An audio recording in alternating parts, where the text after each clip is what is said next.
Hello futures of India ವಿದ್ಯಾರ್ಥಿಗಳೇ, ನೀವು RMS examination ಬರಲಿಕ್ಕೆ ತಯಾರಾಗಿದ್ದೀರಾ?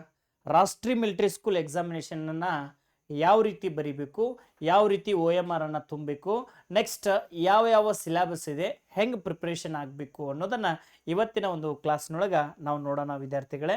ಈ ಒಂದು ಸಂದರ್ಭದೊಳಗೆ ರಾಷ್ಟ್ರೀಯ ಮಿಲಿಟರಿ ಸ್ಕೂಲ್ ಅಂತಂದ್ರೆ ವೆರಿ ನಮ್ಮ ಇಂಡಿಯಾದೊಳಗೆ ಟಾಪ್ ಸ್ಕೂಲ್ ರೀ. ಇಂಡಿಯಾದಾಗ ಟೋಟಲ್ ಆಗಿ 5 ಸ್ಕೂಲ್ದವ. ಅದ್ಭುತವಾದಂಥ ತರಬೇತಿ ನಿಮಗಲ್ಲಿ ಸಿಗ್ತದೆ. ಈಗ ಆಲ್ರೆಡಿ ನಮ್ಮ ವಿದ್ಯಾರ್ಥಿಗಳಲ್ಲಿ ಅಧ್ಯಯನ ಮಾಡ್ತಾ ಇದ್ದಾರೆ. ಯಾವ ರೀತಿ ನೀವು ಪ್ರಿಪ್ರೇಷನ್ ಮಾಡಬೇಕು, ನೆಕ್ಸ್ಟ್ OMR ಅನ್ನು ಯಾವ ರೀತಿ ತುಂಬಬೇಕು, ಸ್ಟೆಪ್ ಬೈ ಸ್ಟೆಪ್ ನೋಡ್ತಾ ಹೋಗೋಣ. ಈ ವಿಡಿಯೋ ಸಂಪೂರ್ಣ ಮುಗಿಯುವವರೆಗೂ ಎಲ್ಲರೂ ನೋಡಿ. ಪಾಲಕರೇ ಹೇಳ್ತಾ ಇದ್ದೀನಿ, ಮಕ್ಕಳಿಗೆ ರಾಷ್ಟ್ರೀಯ ಮಿಲಿಟರಿ ಸ್ಕೂಲ್ ಆಗಲಿ, ಸೈನಿಕ ಶಾಲೆ ಆಗಲಿ, ನವೋದಯ ಶಾಲೆಗಾಗಲಿ ಆಯ್ಕೆ ಮಾಡಬೇಕು. ಯಾಕಂತಂದ್ರೆ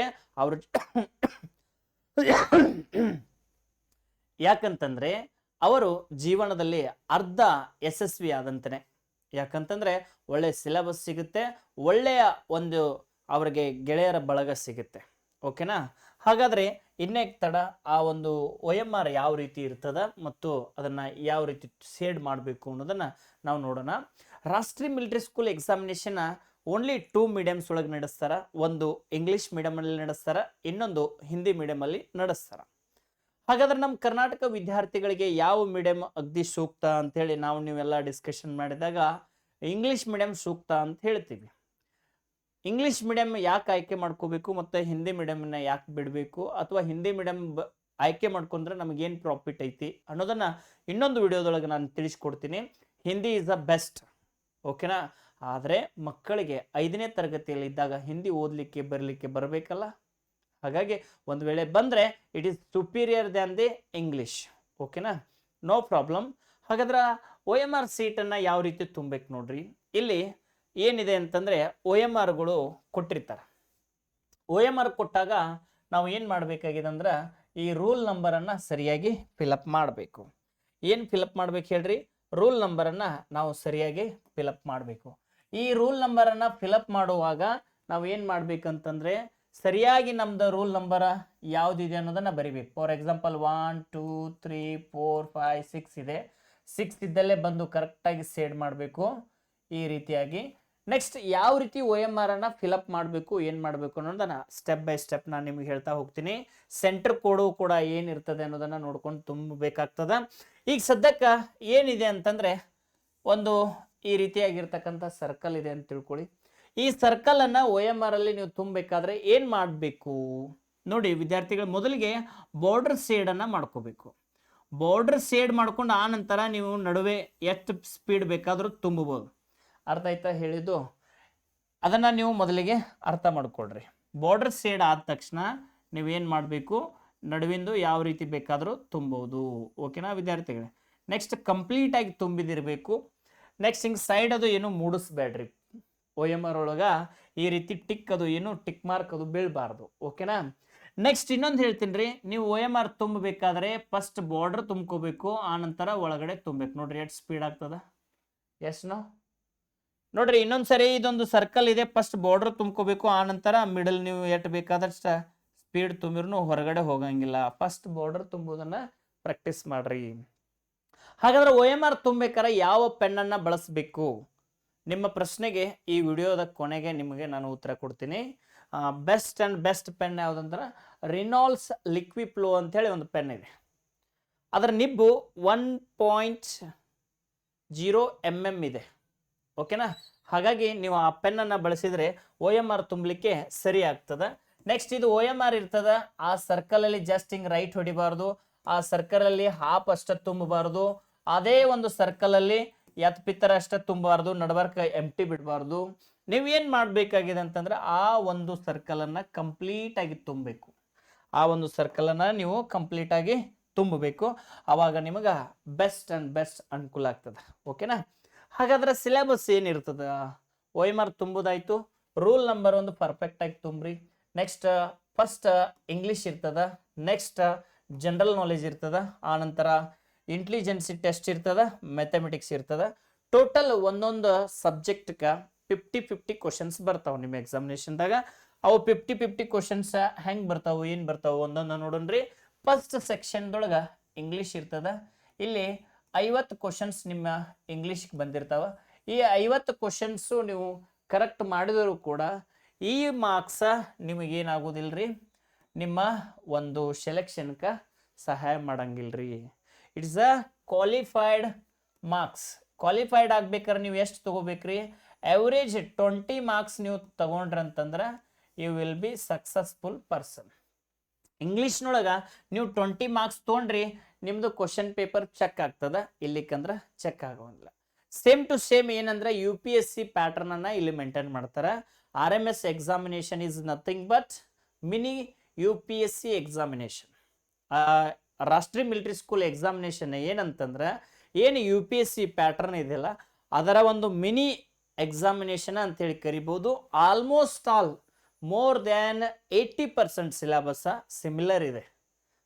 ರಾಷ್ಟ್ರೀಯ military school syllabus and next UPSC syllabus 80% similarity ಇದೆ ಅಂತಂದ್ರೆ ನೀವು ಅರ್ಥ ಮಾಡ್ಕೋಬಹುದು ಮಕ್ಕಳ ಪ್ರಿಪ್ರೇಷನ್ ಹೇಗಿರಬೇಕು. ಒಂದೇ ವರ್ಷದಲ್ಲಿ ಮಕ್ಕಳ ಪ್ರಿಪ್ರೇಷನ್ ಆಗ್ತಾರ ಅಥವಾ 2 ಇಯರ್ಸ್ ಬೇಕಾ? ಒಂದೇ ವರ್ಷದಲ್ಲಿ ಪ್ರಿಪ್ರೇಷನ್ ಮಾಡಿ ನಮ್ಮ ವಿದ್ಯಾರ್ಥಿಗಳನ್ನು ರಾಷ್ಟ್ರೀಯ ಮಿಲಿಟರಿ ಸ್ಕೂಲ್ಗೆ ಕಳಿಸಿದ್ದೇವೆ, ಆದರೆ ಒಂದೇ ಚಾನ್ಸ್ ಸಿಗ್ತಲ್ಲ ಮಕ್ಕಳಿಗೆ. ಹಾಗಾಗಿ ನೀವು 4th and 5th ಇದ್ದಾಗಲೇ ಮಕ್ಕಳಿಗೆ ಒಂದು ಸರಿಯಾದ ರೀತಿ ಒಳಗೆ ಗೈಡೆನ್ಸ್ ಕೊಟ್ಟರೆ ರಾಷ್ಟ್ರೀಯ ಮಿಲಿಟರಿ ಸ್ಕೂಲ್ಗೆ ಸೆಲೆಕ್ಷನ್ ಆಗ್ತಾರ, ನವೋದಯ ಶಾಲೆಗೆ ಆಯ್ಕೆ ಆಗ್ತಾರ, ಸೈನಿಕ ಶಾಲೆಗೂ ಆಯ್ಕೆ ಆಗ್ತಾರ. ವಿದ್ಯಾರ್ಥಿಗಳು ಅಂತಲ್ಲಿ ಟಾಪರ್ಸ್ ಜೊತೆಗೆ ಕಲ್ತ್ರೆ ಅವರ ಲಕ್ಷಣಗಳು ಬೇರೆ ಆಗ್ತವ. ಆ ವಿದ್ಯಾರ್ಥಿಗಳ ಲಕ್ಷಣ ಹೆಂಗಿರ್ತದ ನೋಡ್ರಿ, 5 ಮಂದಿ ಫ್ರೆಂಡ್ಸ್ದು ಎವರೇಜ್ ಏನು ಟ್ಯಾಲೆಂಟ್ ಇರ್ತೈತಿ ನಿಮ್ಮ ಮಗುಂದು ಅದ ಟ್ಯಾಲೆಂಟ್ ಇರ್ತದ. ಓಕೆನಾ? ನೀವೇನಾದ್ರೂ ನಾರ್ಮಲ್ ಸ್ಕೂಲಲ್ಲಿ ಹಚ್ಚಿದ್ರೆ ನಾರ್ಮಲ್ ಸ್ಕೂಲಲ್ಲಿ ಏನಾದರೂ ನಿಮ್ಮ ಮಕ್ಕಳನ್ನ ಹಚ್ಚಿದ್ರೆ ಅವನ ಸುತ್ತೂರಿಗೆ ಇರ್ತಕ್ಕಂಥ 5 ಫ್ರೆಂಡ್ಸ್ ಕ್ಯಾರೆಕ್ಟರ್ ಎವರೇಜ್ ಕ್ಯಾರೆಕ್ಟರ್ ನಿಮ್ಮ ಮಗುವಿಂದ ಆಗ್ತದೆ. ಓಕೆನಾ? ಹಾಗಾದ್ರೆ ನಾವು ಏನು ಮಾಡಬೇಕು? ಟ್ಯಾಲೆಂಟ್ ಇದ್ದ ಸ್ಟೂಡೆಂಟ್ಸ್ ಕಡೆ ನಾವು ಕಲಿಸ್ಬೇಕು ಅಥವಾ ಸ್ಕೂಲಿಗೆ ಕಳಿಸ್ಬೇಕಂತಂದ್ರೆ ರಾಷ್ಟ್ರೀಯ military school is a best option, Sainik school is a best option and Navodaya school is a best option. ಓಕೆನಾ? ಯಾಕಂತಂದ್ರೆ ವೆಲ್ ಕ್ವಾಲಿಫೈಡ್ ಟೀಚರ್ಸ್ ಇರ್ತಾರ, ಎಕ್ಸ್ಪೀರಿಯನ್ಸ್ ಟೀಚರ್ಸ್ ಇರ್ತಾರ ಆ್ಯಂಡ್ UPSC ಪ್ರಿಪ್ರೇಷನ್ ಈಗಿಂದಲೇ ಸ್ಟಾರ್ಟ್ ಆಗ್ತದೆ. ಮೋರ್ ದ್ಯಾನ್ 60 to 70% ಇವತ್ತು ಯಾರು ದೊಡ್ಡ ದೊಡ್ಡ ಹುದ್ದೆ ಒಳಗದಾರಲ್ಲ ಆಲ್ಮೋಸ್ಟ್ ಆಲ್ ಅವರೆಲ್ಲರೂ ನವೋದಯನ್ ಸ್ಟೂಡೆಂಟ್ಸ್ ಆಗಿದ್ದಾರೆ, ಸೈನಿಕ್ ಸ್ಟೂಡೆಂಟ್ಸ್ ಆಗಿದ್ದಾರೆ, ರಾಷ್ಟ್ರೀಯ ಮಿಲಿಟರಿ ಸ್ಕೂಲ್ ಸ್ಟೂಡೆಂಟ್ಸ್ ಆಗಿದ್ದಾರೆ. ಹಾಗಾಗಿ ನಮ್ಮ ಮಕ್ಕಳಿಗೆ ಆ ರೀತಿಯಾದಂಥ ತರಬೇತಿನ ಕೊಡಬೇಕು. ಓಕೆನಾ? ದೊಡ್ಡದನ್ನ ನಾವು ಎಕ್ಸ್ಪೆಕ್ಟ್ ಮಾಡತ್ತಿದ್ವಿ ಅಂತಂದ್ರೆ ಮಕ್ಕಳಿಗೆ ದೊಡ್ಡದರ ಪ್ರಮಾಣದೊಳಗನ ತರಬೇತಿ ನೀಡಬೇಕಾಗ್ತದೆ, ಸ್ಕಿಲ್ ಸೆಟ್ಟನ್ನು ಇಂಪ್ರೂವ್ಮೆಂಟ್ ಮಾಡಬೇಕಾಗ್ತದೆ. ಓಕೆನಾ? ಹಾಗಾದ್ರೆ ನೋಡ್ರಿ, ನೀವು 50 ಕ್ವಶನ್ಸ್ ಎಲ್ಲ ಟಚ್ ಮಾಡಿ ಟೈಮ್ ಒಂದು ಸ್ವಲ್ಪ ವೇಸ್ಟ್ ಮಾಡುವ ಬದಲಾಗಿ ಒಂದು 20 ಕ್ವಶನ್ ಅಕ್ಯುರೇಟ್ ಆಗಿ ನೀವೇನಾದರೂ ಟಚ್ ಮಾಡಿದರೆ ಇಟ್ಸ್ ಬೆಸ್ಟ್. ಓಕೆನಾ? ಆ್ಯಂಡ್ ಫಸ್ಟ್ ಏನು ಮಾಡ್ರಿ, ಇಂಗ್ಲೀಷ್ ಒಂದು 30 to 40 ಕ್ವಶನ್ಸ್ ಬಿಡಿಸಿ ನೆಕ್ಸ್ಟ್ ಏನು ಮಾಡ್ರಿ ಅಂತಂದ್ರೆ ಜನರಲ್ ನಾಲೆಜಲ್ಲಿ ಇರ್ತಕ್ಕಂಥ 50 ಕ್ವಶನ್ಸನ್ನು ನೀವು ಫಸ್ಟ್ ಬಿಡಿಸಿ ತೆಗಿರಿ. ಫಸ್ಟ್ 50 ಕ್ವಶನ್ಸ್ ಜನರಲ್ ನಾಲೆಜ್ ಇರುವಂಥ ಎಲ್ಲ ಕ್ವಶನ್ಸು ಬಿಡಿಸಿ ತೆಗಿರಿ. ಓಕೆನಾ? ಇದಾದ ತಕ್ಷಣ ನೆಕ್ಸ್ಟ್ ಏನಪ್ಪ ಅಂತಂದ್ರೆ 50 ಕ್ವಶನ್ಸ್ ಒಳಗೂ ಒಂದಿಷ್ಟು ಕ್ವಶನ್ಸ್ ಡಿಫಿಕಲ್ಟ್ ಇರ್ತಾವ, ಅದ್ರ ಜೊತೆಗೆ ನಿಂತು ಟೈಮನ್ನು ಸ್ಪೆಂಡ್ ಮಾಡಕ್ಕೆ ಹೋಗ್ಬೇಡ್ರಿ. 1 question you should be solve within 30 seconds. ಒಂದು ಕ್ವಶನನ್ನು ನೀವು 30 ಸೆಕೆಂಡ್ ಒಳಗೆ ಸಾಲ್ವ್ ಮಾಡೋದನ್ನು ಕಲಿಬೇಕು. ಓಕೆನಾ? ವಿದಿನ್ 30 ಸೆಕೆಂಡ್ ಒಳಗೆ ಆ ಕ್ವಶನ್ಗೆ ಆನ್ಸರ್ ಬಂತು ಬಿಡಿಸ್ಬೇಕು, ಬರಲಿಲ್ಲ ಅಂತಂದ್ರೆ ನೆಕ್ಸ್ಟ್ ಕ್ವಶನ್ಸ್ಗೆ ಹೋಗ್ಬೇಕು. ಯಾಕಂದ್ರೆ it's a time boundary, it has a time boundary. ಎಕ್ಸಾಮಿನೇಷನ್ಸ್ ಏನಾಗಿದಪ್ಪ ಅಂದ್ರೆ ಟೈಮ್ ಬೌಂಡ್ರಿ ಐತಿ. ಹಾಗಾಗಿ ನೀವು 30 ಸೆಕೆಂಡ್ಸ್ ಒಳಗೆ ಒಂದು ಕ್ವಶನನ್ನು ಕ್ರ್ಯಾಕ್ ಮಾಡಬೇಕು. ಹಾಗಾಗಿ 50 ಕ್ವಶನ್ಸನ್ನು ಆರಾಮ್ಸೆ ನೀವು ಕ್ರ್ಯಾಕ್ ಮಾಡ್ತೀರಿ. ಓಕೆ? ಇದಾದ ತಕ್ಷಣ ಇಂಟೆಲಿಜೆನ್ಸಿ ಟೆಸ್ಟನ್ನು ಭಾಳ ಹುಷಾರಲ್ಲೇ ಬಿಡಿಸ್ಬೇಕು. It's the easiest way to get more marks. Intelligence ಒಳಗೆ ಜಾಸ್ತಿ ಮಾರ್ಕ್ಗಳನ್ನು ಪಡ್ಕೊಳ್ಳಿಕ್ಕೆ ನಮ್ಗೆ ಅವಕಾಶ ಭಾಳಷ್ಟಿದೆ. ಆ ಒಂದು ಅವಕಾಶವನ್ನು ಉಪಯೋಗ ಮಾಡ್ಕೋಬೇಕು. ಓಕೆನಾ? ಯೂಸ್ ಮಾಡ್ಕೋಬೇಕು. 50ಗೆ 50 ಮಾರ್ಕ್ಗಳನ್ನು ನಾವು ತೆಗಿಬೋದು. ನಮ್ಮ ವಿದ್ಯಾರ್ಥಿ ಈಗ ಭೀಮರಾವ್ ಶಿಂದೆ ಅಂಥೇಳಿ ರಾಷ್ಟ್ರೀಯ ಮಿಲಿಟರಿ ಸ್ಕೂಲ್ ಬೆಂಗಳೂರಲ್ಲಿ ಓದ್ತಾ ಇದ್ದಾನೆ. ಮ್ಯಾಥಮೆಟಿಕ್ಸಲ್ಲಿ ಔಟ್ ಆಫ್ ಔಟ್ ಮಾರ್ಕ್ಸನ್ನು ತೆಗೆದುಕೊಂಡಿದ್ರು. ಜನರಲ್ ಇಂಟೆಲಿಜೆನ್ಸಲ್ಲೂ ಕೂಡ ಔಟ್ ಆಫ್ ಔಟ್ ಮಾರ್ಕ್ಸ್ಗಳನ್ನು ತೆಗೆದುಕೊಂಡಿದ್ರು. ಆ್ಯಂಡ್ ಜನರಲ್ ನಾಲೆಜಲ್ಲಿ ಕೇವಲ 3 ಕ್ವಶನ್ಸ್ ರಾಂಗ್ ಮಾಡ್ಕೊಂಡಿದ್ರು, ರಿಮೈನಿಂಗ್ ಎಲ್ಲ ರೈಟ್ ಆಗಿದ್ದು. ಇಂಗ್ಲೀಷ್ ಲ್ಯಾಂಗ್ವೇಜು ಚೆನ್ನಾಗಿ ಮಾಡಿದ್ರು. ಒಟ್ನಲ್ಲಿ ಹೇಳ್ಬೇಕಂತಂದ್ರೆ ಇವತ್ತು ಸೆಲೆಕ್ಷನ್ ಆಗಿ ರಾಷ್ಟ್ರೀಯ ಮಿಲಿಟರಿ ಸ್ಕೂಲ್ ಬೆಂಗಳೂರಲ್ಲಿ ಓದ್ತಾ ಇದ್ದಾರೆ. ಅದೇ ರೀತಿಯಾಗಿ ಇನ್ನೊಂದು ನೀವು ನೋಡಬೇಕು, ಮ್ಯಾಥಮೆಟಿಕ್ಸಲ್ಲಿ ಜಾಸ್ತಿ ತಗೊಳ್ತಿರ್ತದ. ಹಾಗಾಗಿ ನೀವೇನು ಮಾಡಬೇಕಾಗಿದೆ, ಸ್ವಲ್ಪ ಸಮಾಧಾನದಿಂದ, ಶಾಂತಿಯಿಂದ, ಪೀಸ್ ಆಫ್ ಮೈಂಡ, ಕಾಮ್ದಿಂದ, ವೆರಿ ಪೇಷನ್ಸ್ದಿಂದ ಈ ಕ್ವಶನ್ಸನ್ನು ಬಿಡಿಸ್ಬೇಕು. ಫಿಯರ್ನೆಸ್ಸನ್ನು ರಿಮೂವ್ ಮಾಡಬೇಕು. ಯಾಕೆ ನಾವು ಅಂಜಬೇಕು ಹೇಳ್ರಿ? ಎಕ್ಸಾಮಿನೇಷನ್ದೊಳಗೆ ನಾವು ಅಂಜಿರ ಮಾರ್ಕ್ಸ್ ಹೆಚ್ಚಾಗ್ತಾವಂದ್ರೆ ಇನ್ನೊಂದು ಚೂರು ಅಂಜ್ರಿ. ನೀವು ಫಿಯರ್ ಮಾಡ್ಕೊಳ್ಳೋದ್ರಿಂದ, ಅಂಜೋದ್ರಿಂದ ಮಾರ್ಕ್ಸ್ ಹೆಚ್ಚಾಗ್ತಿತ್ತು ಅಂದ್ರೆ ಅಂಜ್ರಿ, ಮಾರ್ಕ್ಸ್ ಹೆಚ್ಚಾಗಂಗಿಲ್ಲ. ಹಾಗಾದ್ರೆ ಯಾಕೆ ನಾವು ಅಂಜಬೇಕ್ರಿ? ಅಂಜ್ರ ಇನ್ನ ಮಾರ್ಕ್ಸ್ ಕಡಿಮೆ ಬರ್ತಾವ ಹೊರತು ಹೆಚ್ಚು ಬರೋದಿಲ್ಲ. ಹೆದರಕ್ಕೆ ಹೋಗ್ಬೇಡ್ರಿ, ಆರಾಮ್ಸೆ ಬರೀರಿ. ವೆರಿ ವೆಲ್ ಕಾನ್ಫಿಡೆನ್ಸ್ದಿಂದ ಎಕ್ಸಾಮ್ ಬರೀರಿ. ಇಲ್ಲಿಯೂ 50 ಕ್ವಶನ್ಸ್ ಇರ್ತಾವ, ಆರಾಮ್ಸೆ 50-50 ಹೊಡಿರಿ. ಓಕೆನಾ? ಹಾಗಾದ್ರೆ ಸಿಲೆಬಸ್ ಏನಿರ್ತೈತಿ, ಎಂತಿರ್ತೈತಿ ಮತ್ತೊಂದು ವಿಡಿಯೋದಾಗ ನೋಡೋಣ್ರಿ. ಈಗ ಸದ್ಯಕ್ಕೆ OMR ನಿಮಗೇನಾದ್ರು ಒರಿಜಿನಲ್ OMR ಬೇಕಂತಂದ್ರೆ ಕೆಳಗಡೆ ಡಿಸ್ಕ್ರಿಪ್ಷನ್ದಾಗ OMR ಸೀಟನ್ನು ಹಾಕಿದ್ವಿ. ಹಾಗೆ ಏಕಲವ್ಯ ಕೋಚಿಂಗ್ ಕ್ಲಾಸ್ ಬನಟ್ಟಿ ವತಿಯಿಂದ ರಾಷ್ಟ್ರೀಯ ಮಿಲಿಟರಿ ಸ್ಕೂಲ್ಗೆ ಈಗ ಆಲ್ರೆಡಿ ನಾವು ಕಳಿಸಿದ್ದೇವೆ. ಭೀಮರಾವ್ ಸಿಂಧೆ ಅನ್ನುವಂಥ ವಿದ್ಯಾರ್ಥಿ ಈಗ ಬೆಂಗಳೂರು RMS ಅಲ್ಲಿ ಓದ್ತಾ ಇದ್ದಾನೆ. ಅದೇ ರೀತಿಯಾಗಿ ಮೀನಾಕ್ಷಿ ಗಬ್ಬಿಗೋಳ್ ಅನ್ನುವಂಥ ವಿದ್ಯಾರ್ಥಿ ಎಕ್ಸಾಮಿನೇಷನ್ ಕ್ರ್ಯಾಕ್ ಮಾಡಿ ಇಂಟರ್ವ್ಯೂ ಅಲ್ಲಿ ಕ್ಲಿಯರ್ ಮಾಡಿಕೊಂಡು ಕೊನೆಯದಾಗಿ ಅವರು ರಾಷ್ಟ್ರೀಯ ಮಿಲಿಟರಿ ಸ್ಕೂಲ್ಗೆ ಸೇರದೆ ಸೈನಿಕ ಶಾಲೆಗೆ ಕೊಡಗುವಲ್ಲಿ ಸೇರ್ಕೊಂಡಿದ್ದಾರೆ. ಹಾಗಾಗಿ ನೀವು ಇಲ್ಲಿ ನೋಡ್ಬೋದು ಮೀನಾಕ್ಷಿ ಗಬ್ಬಿಗೋಳ್ ಅಂತೇಳಿ. ಅದೇ ರೀತಿಯಾಗಿ ಸಾಧನ್ ಕರಗಾಮಿ ಅಂತೇಳಿ ಸೈನಿಕ ಶಾಲೆ ಬೆಳಗಾವಲ್ಲಿ ಓದ್ತಾ ಇದ್ದಾರೆ. ಸಾನ್ವಿ ನಡುವಿನಕೆರೆ ಅಂತೇಳಿ ವಿದ್ಯಾರ್ಥಿನಿಯು ಕೂಡ ಬೆಳಗಾವ ಒಂದು ಸೈನಿಕ ಶಾಲೆಯಲ್ಲಿ ಓದ್ತಾ ಇದ್ದಾರೆ. ಹೀಗೆ ಬಹಳಷ್ಟು ವಿದ್ಯಾರ್ಥಿಗಳು, ನಮ್ಮ ವಿದ್ಯಾರ್ಥಿಗಳು ಸೈನಿಕ ಶಾಲೆಯಲ್ಲಿ ಓದ್ತಾ ಇದ್ದಾರೆ. ಬಿಜಾಪುರ ಸೈನಿಕ ಶಾಲೆಯಲ್ಲಿ ಓದ್ತಾ ಇದ್ದಾರೆ, ಬೆಳಗಾವಿ ಸೈನಿಕ ಶಾಲೆಯಲ್ಲಿ ಓದ್ತಾ ಇದ್ದಾರೆ, ಕೊಡಗು ಸೈನಿಕ ಶಾಲೆಯಲ್ಲಿ ಓದ್ತಾ ಇದ್ದಾರೆ, ರಾಷ್ಟ್ರೀಯ ಮಿಲಿಟರಿ ಸ್ಕೂಲ್ ಬೆಂಗಳೂರಲ್ಲಿ ಓದ್ತಾ ಇದ್ದಾರೆ, ರಾಷ್ಟ್ರೀಯ ಮಿಲಿಟರಿ ಸ್ಕೂಲ್ ಬೆಳಗಾವಲ್ಲೂ ನಮ್ಮ ವಿದ್ಯಾರ್ಥಿಗಳು ಓದ್ತಾ ಇದ್ದಾರೆ. ನವೋದಯ ಶಾಲೆಗೆ ಹೋದ ವರ್ಷ ನಮ್ಮ ಒಂದು ಸಂಸ್ಥೆ ವತಿಯಿಂದ 10 ವಿದ್ಯಾರ್ಥಿಗಳನ್ನ ಆಯ್ಕೆ ಮಾಡಿ ಕಳಿಸಿದ್ದೇವೆ. ಕೇವಲ ಒಂದೇ ಒಂದು ಡಿಸ್ಟಿಕ್ನಲ್ಲಿ ನಮ್ಮ ವಿದ್ಯಾರ್ಥಿಗಳು 10 ವಿದ್ಯಾರ್ಥಿಗಳನ್ನ ಆಯ್ಕೆ ಮಾಡಿ ಕಳಿಸಿದ್ದೇವೆ ಅಂತಂದ್ರೆ ಎಷ್ಟು ಚೆನ್ನಾಗಿರುವ ಪರ್ಸೆಂಟೇಜನ್ನು ನಮ್ಮ ಸಂಸ್ಥೆ ನೀಡ್ತಾ ಇದೆ. ಅದನ್ನೆಲ್ಲವನ್ನ ಗಮನದಲ್ಲಿ ಇಟ್ಕೊಂಡು ನಿಮ್ಮ ಮಕ್ಕಳನ್ನೇನಾದರೂ ನಮ್ಮ ಏಕಲವ್ಯ ಕೋಚಿಂಗ್ ಕ್ಲಾಸ್ ಬನ್ನಟ್ಟಿಗೆ ತಂದು ತರಬೇತಿಯನ್ನು ನೀಡಿಸಿದ್ದೇ ಆದಲ್ಲಿ ನಿಮ್ಮ ಮಕ್ಕಳು ಭವಿಷ್ಯತ್ತಿನಲ್ಲಿ ಒಳ್ಳೆಯ ಆಫೀಸರ್ಸ್ ಆಗ್ತಾರೆ, ಒಳ್ಳೆಯ ಒಂದು ಹುದ್ದೆಯನ್ನು ಅಲಂಕರಿಸ್ತಾರೆ. ಯಾಕಂದರೆ ವೆಲ್ ಕ್ವಾಲಿಫೈಡ್ ಟೀಚರ್ಸ್ ಅವ್ರಿಗೆ ಟ್ರೈನ್ ಮಾಡೋದ್ರಿಂದ ಯಾವುದನ್ನು ಓದಬೇಕು, ಎಷ್ಟು ಓದಬೇಕು ಆ್ಯಂಡ್ ಅವ್ರ ಮೈಂಡ್ಸೆಟ್ ಹೇಗಿರಬೇಕು ಪ್ರತಿಯೊಂದನ್ನು ಪಿನ್ ಟು ಪಿನ್ ಗೈಡೆನ್ಸನ್ನು ನಮ್ಮ ಏಕಲವ್ಯ ಕೋಚಿಂಗ್ ಕ್ಲಾಸ್ ಬನಹಟ್ಟಿಯಲ್ಲಿ ನೀಡ್ತೇವೆ. ಹಾಗಾಗಿ ನಮ್ಮ ರಿಸಲ್ಟನ್ನು ನೀವು ನೋಡ್ಬೋದು. ಒಂದೇ ಡಿಸ್ಟಿಕ್ನಲ್ಲಿ 10 ವಿದ್ಯಾರ್ಥಿಗಳನ್ನ ಆಯ್ಕೆ ಮಾಡೋದು ಅಷ್ಟು ಸುಲಭದ ಮಾತಲ್ಲ. ಹಾಗಾಗಿ ಒಂದೇ ಒಂದು ಡಿಸ್ಟಿಕ್ನಿಂದ ನಮ್ಮ ಸಂಸ್ಥೆ ವತಿಯಿಂದ ಬಾಗಲಕೋಟೆ ಜಿಲ್ಲೆಗೆ ನವೋದಯ ವಿದ್ಯಾರ್ಥಿಗಳನ್ನು ಆಯ್ಕೆ ಮಾಡಿ ಕಳಿಸಿದ್ದೇವೆ. ಹಾಗಾಗಿ ನೀವು ಕೂಡ ನಿಮ್ಮ ಮಕ್ಕಳನ್ನು ಆಯ್ಕೆ ಮಾಡಬೇಕಾದ್ರೆ ಉತ್ತಮವಾದಂಥ ತರಬೇತಿ ಕೇಂದ್ರವನ್ನು ಹುಡುಕ್ತಾ ಇದ್ದರೆ ನಮ್ಮ ಏಕಲವ್ಯ ಕೋಚಿಂಗ್ ಕ್ಲಾಸನ್ನು ಆಯ್ಕೆ ಮಾಡಿಕೊಂಡ್ರೆ ಸಾಕು.